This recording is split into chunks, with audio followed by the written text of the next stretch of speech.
Student, कैसे हैं आप लोग। उम्मीद है आप लोग बढ़िया होंगे। तो आज मैं आपके लिए जो वीडियो ला रहा हूँ वो है intensity at a point due to a point charge, यानी कि किस तरीके से हम लोग एक किसी भी पॉइंट पर किसी चार्ज की इंटेंसिटी को फाइंड करेंगे। तो इंटेंसिटी को फाइंड करने के लिए सबसे पहले हमें समझना है कि इंटेंसिटी होती क्या है।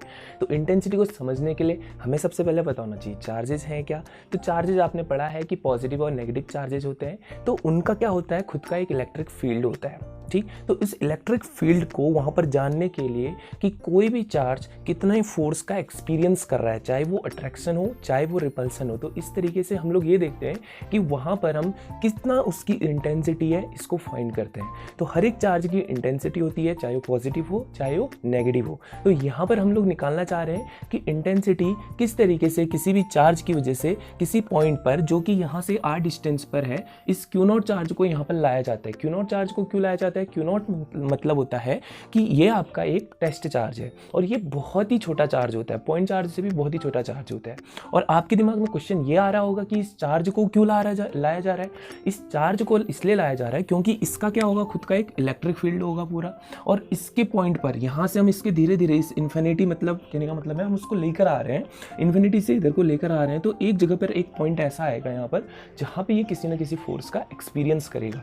तो एक्सपीरियंस अगर ये करेगा तो हम बोल रहे हैं कि यहाँ से इस पॉइंट P की, यानी कि जहाँ पर ये टेस्ट चार्ज को रखा गया है, तो वहाँ पे वो कितना फोर्स का एक्सपीरियंस कर रहा है। तो सबसे पहले हमें ये समझना है।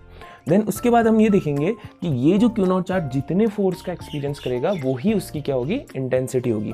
तो आइए हम किस तरीके से इंटेंसिटी को फाइंड करते हैं ये देखते हैं। तो सबसे पहले हमें पता था कि इंटेंसिटी होती क्या है। आपको पता है जो इंटेंसिटी E होती है वो होती है किसी चार्ज पर, किसी Q0 चार्ज, यानी कि कोई भी चार्ज होगा तो उस पर जितना फोर्स एक्सपीरियंस हो रहा है उसी को बोला जाता है उस चार्ज की इंटेंसिटी, यानी कि वो चार्ज कितना फोर्स का एक्सपीरियंस कर रहा है। अब इसको फाइंड कैसे करेंगे? तो हमें पता है कि कूलम्ब बोलता है कि अगर कोई दो चार्ज एक दूसरे से किसी डिस्टेंस पर है तो उस पर एक फोर्स काम करता है, उसी को कूलम्ब फोर्स बोला जाता है। तो वो बोलता है कि 1/4 pi epsilon not Q1 Q2 upon कितना होता है, r²।